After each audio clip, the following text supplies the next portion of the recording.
All right, let's get right into it.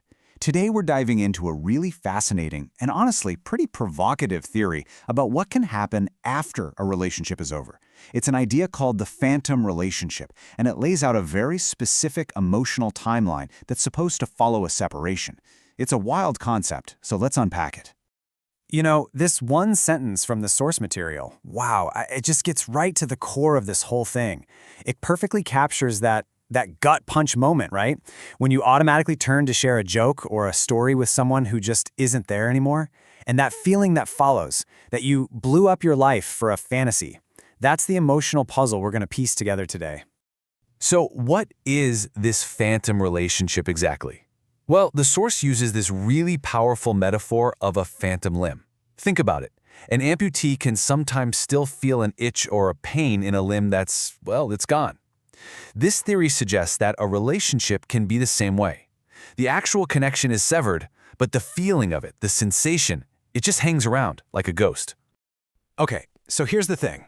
According to the source, this whole experience doesn't just hit you all at once. Nope, it's supposed to unfold in stages. And it all starts with what the theory calls the honeymoon phase. This first stage is all about that initial rush of euphoria and freedom. The source actually calls it a honeymoon with herself. It's that period where everything feels new and exciting. You're starting a new chapter, you feel totally liberated, and you're not carrying the weight of that old relationship anymore.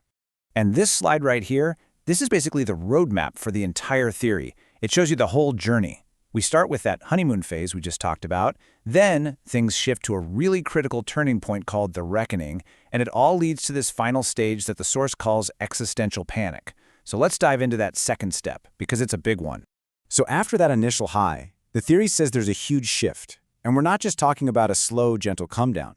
We're talking about a very specific and kind of harsh confrontation with reality. This is the stage called the reckoning.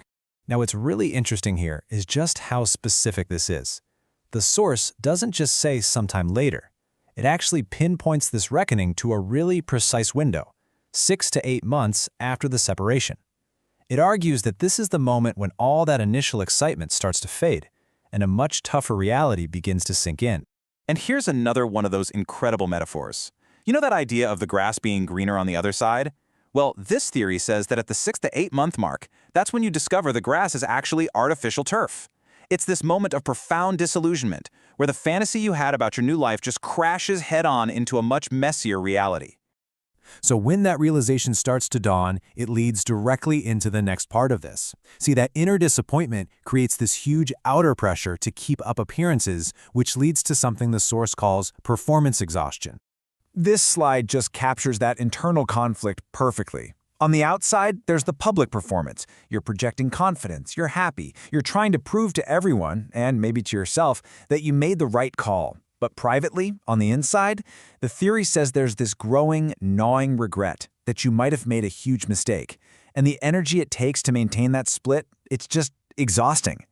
Eventually, all that emotional exhaustion, that strain of keeping up the performance, it builds to the final and most intense stage of this timeline.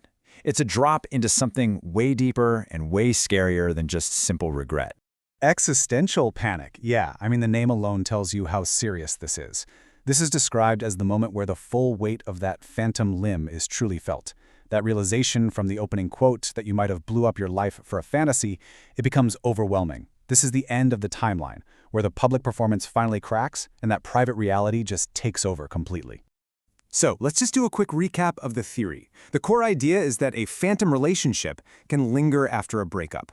It follows a pretty specific timeline, starting with a honeymoon phase, then hitting a critical reckoning around the 6 to 8 month mark, which can ultimately lead to a state of panic and regret.